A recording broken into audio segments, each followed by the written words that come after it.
Hey YouTube, I've literally just finished watching the live press conference from Sony. It's 4 AM in the morning, I'm tired as shit, but I decided to make this video. Wow, Jess, wow, I can't believe it. This press conference completely blew Microsoft out of the water. I don't know how they're going to recover from this. They got massacred, slaughtered, butchered, stomped on, stamped on. It was just ridiculous. But I'm going to start right at the beginning of the press conference and lead up to all the big stuff. Alright then. So, starting off the conference. Oh yeah, by the way, they're like 15 minutes late, but you know, I was tired as shit. I'm trying to stay awake, but I digress. The start of the conference mainly consisted of them introducing stuff for the Vita, saying how the Vita's going to have all these extra titles, and they haven't forgotten about the PS3. They're still going to be making games for the PS3, and they also announced like a Grand Theft Auto bundle with the PS3, so that's pretty cool. And then it was mostly about Sony, the music, and the movie side of things, where I was just like, oh no, don't pour never Microsoft and start blabbering on about the music and movies. I just want to hear about the games. But yeah, that only lasted for like a couple of minutes, and that was all out of the way. And then PS3 started announcing some of the exclusives. The first one they announced was, I can't remember the name of the game on top of my head, but it seemed like a steampunk styled game.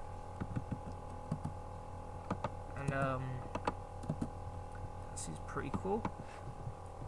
I don't know what type of genre it's going to be. It's going to be like a third-person shooter, first-person shooter, action, adventure game, RPG. Didn't really specify the genre, but the actual game design looks pretty cool. It's like a unique first-party game, brand new IP, so that should be pretty cool. And then they released the Killzone, which we all know was coming. Not a fan of first-person shooters myself, but I think the graphics look pretty nice. The Infamous trailer was amazing. I like that. It really gives some depth in the character and the detail. So yeah, that's pretty cool.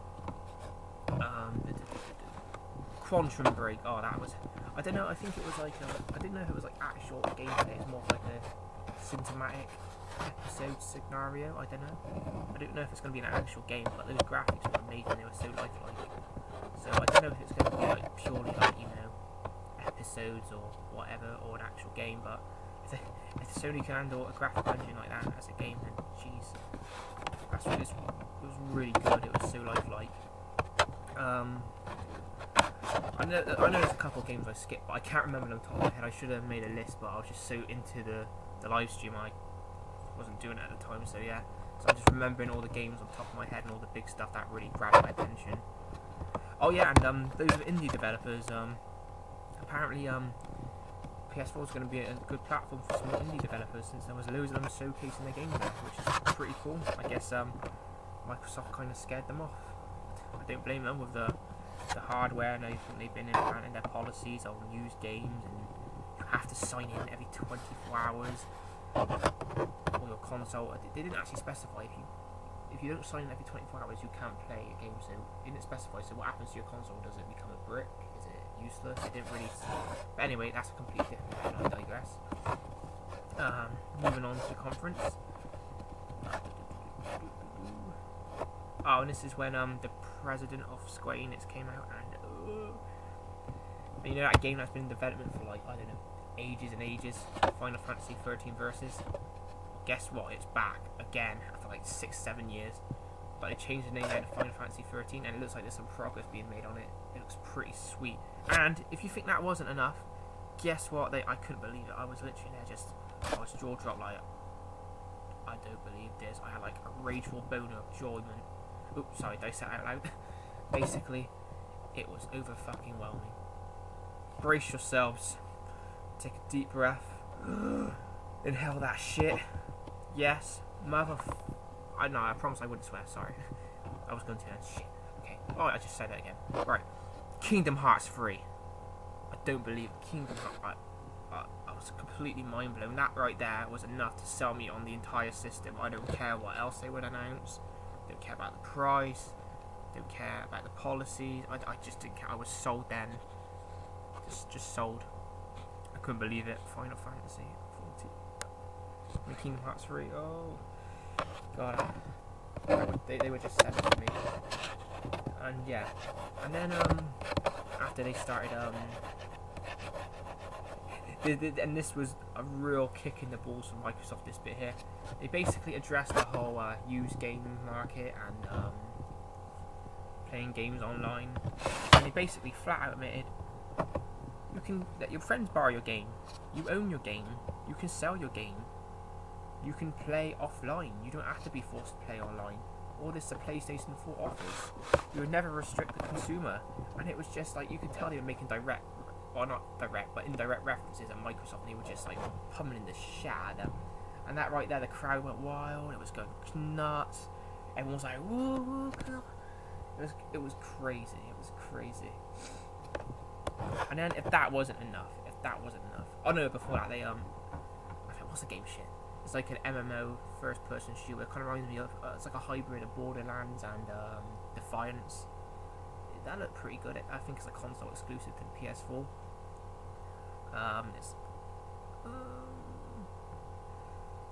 That's pretty good. That's pretty good, I suppose. But yeah. Oh, I can't believe I forgot. I totally skipped the Elder Scrolls Online. Shit. Yeah, and the Elder Scrolls Online is gonna have a special beta for the PS4. I don't know if it's coming to Xbox One as well. It probably will be cross-platform, but that's pretty cool as well. So yeah, we get an early beta. I really like it how consoles are like, you know, I'm getting more into the MMO market now, because for a while it's mainly been PCs that have had large access to all these, like, you know, amazing MMOs, but now the console market is trying to break into that, which I think is really, really good. The more MMOs that a console has, the better. That's what I feel anyway. But yeah, and okay. And now I'm gonna get to the real big juicy. Basically, after demolishing Microsoft, you know, you'd think Sony would be like, you know what, we'll be the good guys here. You know, we pretty much put them in their place. We beat the shit out of them. I think it's kind of so mercy. But they were like, you know what? No, screw this shit. We're gonna throw another bombshell out there. So now the guy is about to announce the prices, and it's literally $400, €400, and 430 GBP, and it's just like, what? So it's basically $100 cheaper than the Xbox One. I think €100 cheaper than the Xbox One, and 80 quid cheaper than the Xbox One. So let's think about it for a second. Microsoft had them completely beat in terms of price, without doubt. They had them completely beat in terms of restrictions and policies and all this DRM and, you know, fan opinions and public opinions and internet opinion. I'd say the only real thing that Xbox has got going for now is that some of it is exclusive, but then again, there's not really any exclusives out there that really, you know, like would grab my attention to buy a console without many restrictions. I think the negatives definitely outweigh the advantages. I mean, yeah, they got a few good, like, exclusives, but in the long run, in the long-term scheme of things, do I really want to support a company that has those dodgy business practices and that totally want to be controlling over the consumer and how they use their console and games? I don't think I would want to support a company like that, to be fair. And oh shit, don't go offline. I thought my laptop was going to shut down then. So yeah, overall, if talking from an exclusive perspective, say they didn't announce the price or, you know, the DRM issue, I would still say that Sony had the better half of it. Infamous, Killzone, Kingdom Hearts 3, the most highly anticipated sequel ever, Final Fantasy 15. Oh, it was just brutal. I mean, I don't know.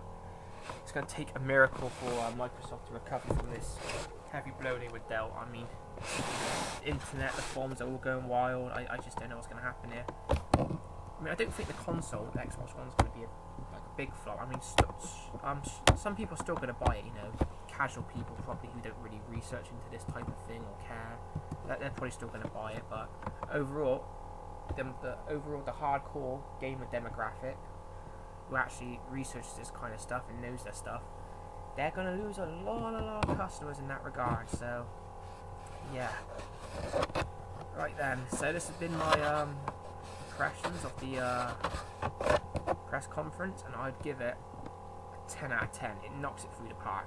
Originally I was going to do the Xbox, I was going to do a review of the Xbox conference and then the PS4 one, but I'm way too tired, and after seeing the PS4 one I don't even think there's anything good to review for the Xbox one. So yeah, that's pretty much it, and peace out people, have fun gaming, and don't buy an Xbox One. Seriously, don't. Get a PC, get a PS4, hell, even get a Nintendo Wii. But don't support Microsoft. They like, fair enough, if they release a console that didn't have all these like restrictions and stupid policies, then that's fair. But you should not support a company that wants to take away the consumer's rights. I will not support a company like that. Neither should you. But anyways, enough of me rambling and ranting. I'm off. So see ya, people.